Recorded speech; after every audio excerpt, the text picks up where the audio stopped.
మంచిర్యాల జిల్లా చెన్నూరులో ఉద్రిక్తత చోటు చేసుకుంది. కేతనపల్లి మున్సిపాలిటీకి చెందిన 14 మంది కౌన్సిలర్లను బీఆర్ఎస్ క్యాంపు శిబిరం నుండి కేతనపల్లికి తరలించినట్టుగా బాల్కా సుమన్ తెలిపారు.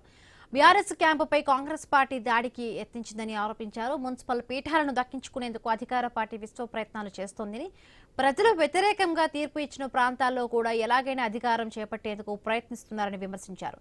కేతనపల్లి మున్సిపాలిటీలో బీఆర్ఎస్ కు 10 మంది, సిపిఐకి 4 కౌన్సిలర్లు ఉన్నారని పేర్కొన్నారు. ఇక భద్రాచలంలోని ఓ హోటల్లో క్యాంపులో ఉన్న కౌన్సిలర్లను చెదరగొట్టేందుకు పోలీసులు హోటల్పై దాడి చేశారని బాల్కా సుమన్ ఆరోపించారు.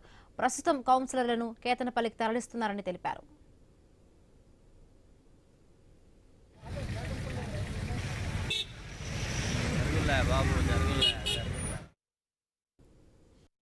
చెన్నూరులో మంత్రి వివేక్ ప్రజాస్వామ్యాన్ని కూని చేస్తూ ఉన్నాడు. ముఖ్యంగా చెన్నూరు నియోజకవర్గ ప్రజానీకం కేతనపల్లి మున్సిపాలిటీ పరిధిలో భారత రాష్ట్ర సమితికి మరియు సిపిఐకి కలిపి సంయుక్తంగా 22 స్థానాలకు గాను 14 స్థానాలు మున్సిపల్ ఎన్నికల్లో కట్టబెడితే వాళ్ళందరూ కూడా మా అభ్యర్థులు గెలిచినటువంటి కౌన్సిలర్లంతా కూడా భద్రాచలంలో సీతారాముల వారి దర్శనానికి పోయి అక్కడ ఉంటే పోలీసులు అదేవిధంగా కాంగ్రెస్ పార్టీ నాయకులు వెళ్ళి వాళ్ళు ఉన్నటువంటి చోట దాడి చేసి ఏదో రకంగా వాళ్ళని భయభ్రాంతులకు గురి చేసి ప్రలోభ పెట్టైనా సరే ఆ శిబిరంలో నుండి కొంతమందిని తీసుకుపోవాలనేటటువంటి కుట్ర చేసినారు. అధికార బలంతో, పోలీసు బలంతో ఏదో రకంగా కేతనపల్లి మున్సిపాలిటీని చేజిక్కించుకోవాలనే కుట్రలు ఈ మంత్రి వివేక్ చేస్తూ ఉన్నాడు.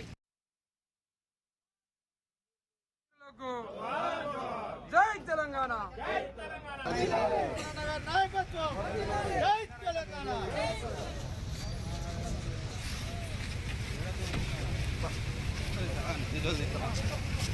అందరూ